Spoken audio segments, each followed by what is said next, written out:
এইটা গ্যাংটকের SNT bus stand. বাসটাও ছাড়ে, মানে এই বাস স্ট্যান্ড থেকে সমস্ত বাসই যায়। তবে নর্থ বেঙ্গলের যে বাসটা, সেই বাসের ভাড়া একটু কম। গ্যাংটক থেকে শিলিগুড়ি যাওয়ার বাসের টাইমিং এবং বাসের ভাড়া এখানে দেয়া আছে। এই বাসে করে আজকে শিলিগুড়ি যাব। বন্ধুরা, এবারে 2025-এ সিকিম ট্যুরে আমি যখন শিলিগুড়ি থেকে গ্যাংটক গিয়েছিলাম তখন আমি সরকারি বাসে গিয়েছিলাম। সেরকমই আবার গ্যাংটক থেকে যখন শিলিগুড়ি ফিরেছিলাম তখনও কিন্তু আমি সরকারি বাসেই ফিরেছিলাম। তবে আমি যাওয়ার সময় গিয়েছিলাম সিকিম গভর্নমেন্টের বাসে, কিন্তু ফেরার সময় আমি উত্তরবঙ্গের সরকারি বাসে ফিরেছিলাম।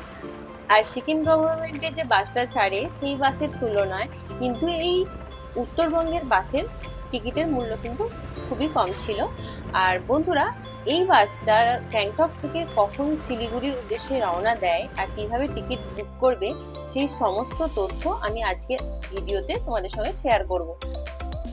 আর সেই সাথে আমি রাতে ট্রেনে ডিনার করার জন্য কোথা থেকে পার্সেল নিলাম সেটাও তোমাদের সঙ্গে এই ভিডিওতে শেয়ার করব। তবে এই ভিডিওটা শুরু হওয়ার আগে যারা তোমরা এখনো আমার চ্যানেলটাকে সাবস্ক্রাইব করোনি তারা চটপট আমার চ্যানেলটাকে সাবস্ক্রাইব করে নাও।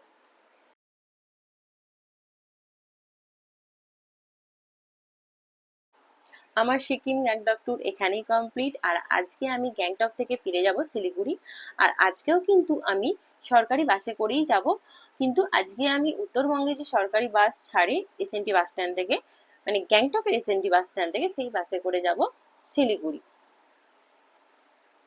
আমাদের হোটেল থেকে গ্যাংটক এসএনটি বাস স্ট্যান্ডের দূরত্ব জাস্ট হেঁটে 7 মিনিট। তাই আর গাড়ি করলাম না, হেঁটেই রওনা দিলাম এসএনটি বাস স্ট্যান্ডের উদ্দেশ্যে। আমাদের মতো মধ্যবিত্তরা যারা কম খরচে গ্যাংটক সিকিম ঘুরতে চাও তারা অবশ্যই বাসে করে ঘুরতে আসতে পারো। এতে যেমন খরচও কম হয়, সেরকম এমজি মার্গ থেকেও কিন্তু এসএনটি বাস স্ট্যান্ডের দূরত্ব বেশি নয়, জাস্ট পায়ে হেঁটে 6 মিনিট, আলাদা করে কোনো গাড়ি করতে হবে না। দেখো কত অল্প টাইমে পায়ে হেঁটে আমি চলে এলাম এসএনটি বাস স্ট্যান্ডে।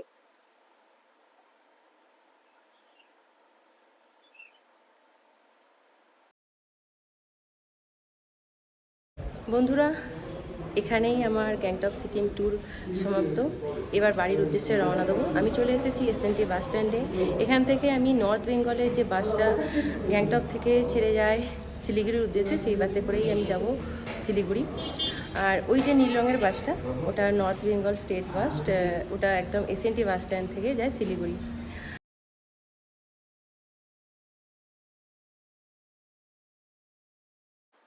গ্যাংটক এসএনটি বাস স্ট্যান্ডটা বেশ অনেকটাই বড়।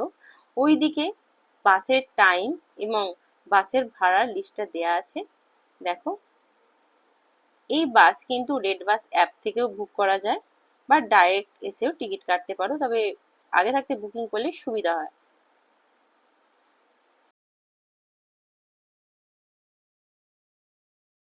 এখান থেকেই কিন্তু গ্যাংটকের যে বাসটা শিলিগুড়ি যায় সেই বাসটাও ছাড়ে, মানে এই বাস স্ট্যান্ড থেকে সমস্ত বাসই যায়। এসএনটি বাস স্ট্যান্ড থেকে এই শিলিগুড়ির উদ্দেশ্যে নর্থ বেঙ্গলে যে বাসটা ছাড়ে, এই বাসটার টাইম দুপুর 12:30টায়। এখন ঘুরতে বাজে 12টা 5, আর 25 মিনিট পরে বাসটা ছেড়ে দেবে। দেখো বাসের টাইমিং লেখা আছে 12:30। তোমরা যারা গ্যাংটক থেকে শিলিগুড়ি যেতে চাও তারা কিন্তু এই বাসটা করে যেতে পারো, বাসের ভাড়াও ভীষণ কম। চলো তোমাদের বাসের ভেতরটা দেখাই।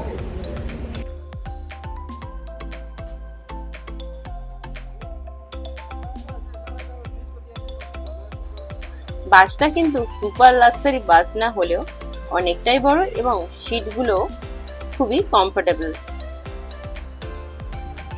আমাদের বাসটা একদম পাক্কা 12:30টাতেই ছেড়েছে।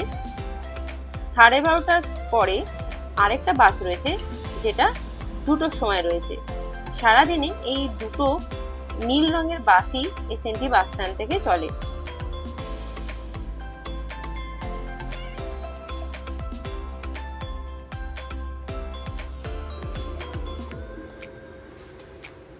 কয়েকদিন পর পর সিকিম ঘোরার পর আজকে বাড়ি ফিরতে মনটা অনেকটাই খারাপ লাগছে, বাট ফিরতে তো হবেই। আমি যখনই সিকিম আসি তখনই আমার ফেরার সময় মনটা ভারাক্রান্ত হয়ে যায়, তাই ঘুরে ফিরে আবার আমি চলে আসি এই সিকিম ঘুরতে।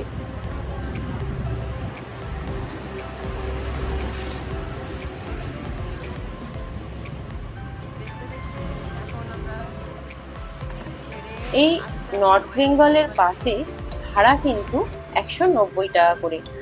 বাসের ভাড়া কম হলেও কিন্তু বাসের জার্নিটা খুবই কমফোর্টেবল এবং বাসের গতিও ভালোই রয়েছে।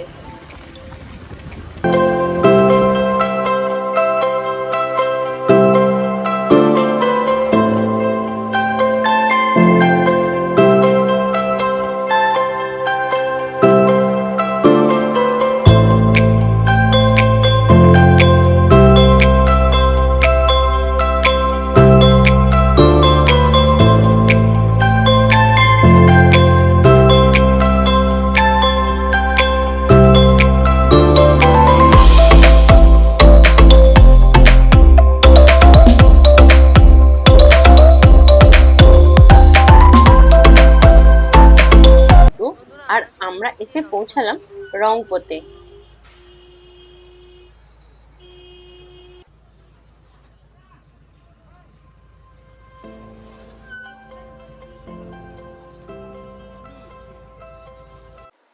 এখন আমরা সিকিমের বর্ডার ক্রস করে ঢুকছি ওয়েস্ট বেঙ্গলে।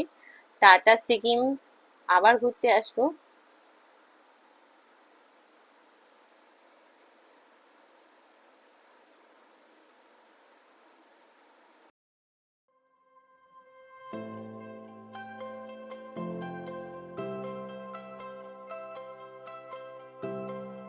বন্ধুরা, আমাদের বাসটা ওয়েস্ট বেঙ্গলে ঢোকার পর একটা জায়গায় দাঁড় করিয়েছে। এখানে আমরা লাঞ্চটা সেরে নেবো। এখন ঘড়িতে বাজে 3টে, অনেকটাই বেলা হয়ে গেছে। আজ প্রায় 4 দিন পর আমি ওয়েস্ট বেঙ্গলের রেস্টুরেন্টের খাবার খাবো।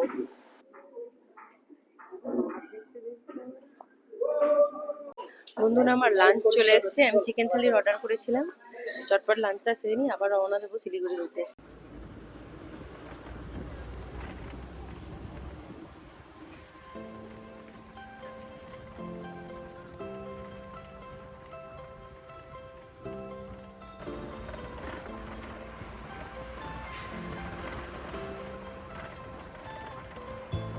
এখন পার হচ্ছে তিস্তা ব্রিজ। আস্তে আস্তে মন খারাপটা যেন জাঁকিয়ে বসছে, কারণ তিস্তা ব্রিজ ক্রস করে ফেলা মানেই শিলিগুড়ি আর বেশি দূর বাকি নেই, আর বাড়ি ফেরাও বেশি বাকি নেই।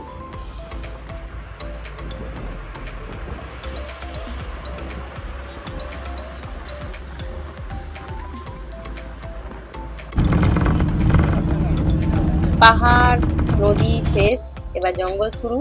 এসেই গেছি শিলিগুড়িতে, আর একটু পরে শিলিগুড়ি স্টেশনে পৌঁছে যাব।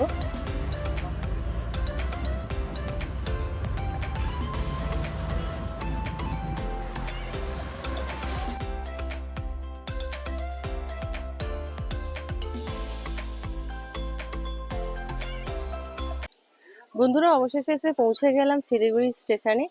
আর এখান থেকেই কাঞ্চনকন্যা এক্সপ্রেসে করে আমরা যাব বাড়ি। আমাদের ট্যুর এখানেই সমাপ্ত, এবার বাড়ি ফেরার পালা।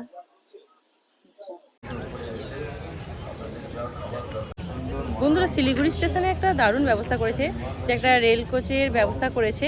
এইখান থেকে আমি রাতের ডিনারটা প্যাকিং করে নেব।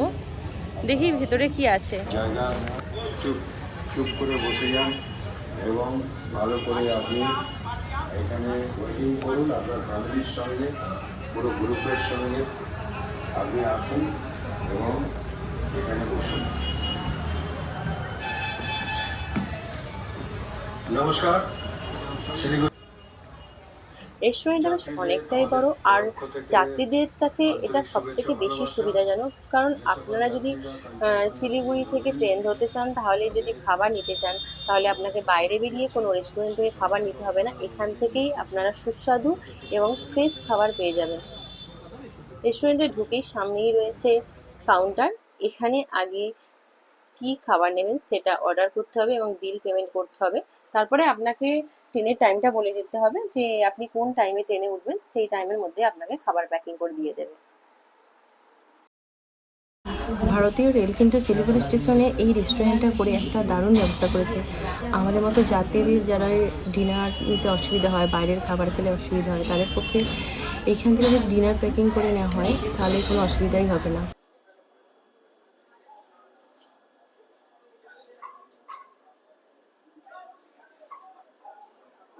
বন্ধুরা, আমাদের ট্রেন কাঞ্চনকন্যা এক্সপ্রেস শিলিগুড়ি স্টেশনে 3 নম্বর প্ল্যাটফর্মে দিয়ে দিয়েছে। আমি ট্রেনে উঠে পড়েছি। এবার বিদায় নেওয়ার পালা শিলিগুড়ি থেকে।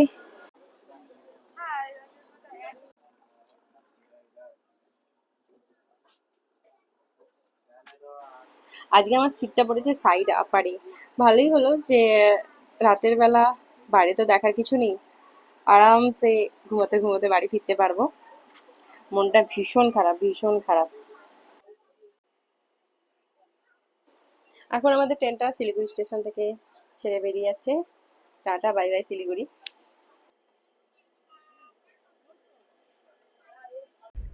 এটা আমাদের রাতের ডিনার, রুটি আর এগ চিলি আর বিরিয়ানি।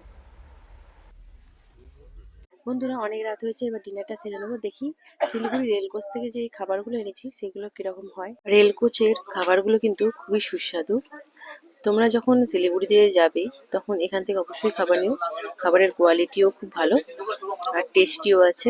বন্ধুরা, আমার সিকিম ট্যুরের জার্নি এখানে শেষ। আবার তোমাদের জন্য নতুন একটা ভ্রমণের গল্প নিয়ে হাজির হবো নতুন কোনো ব্লগে।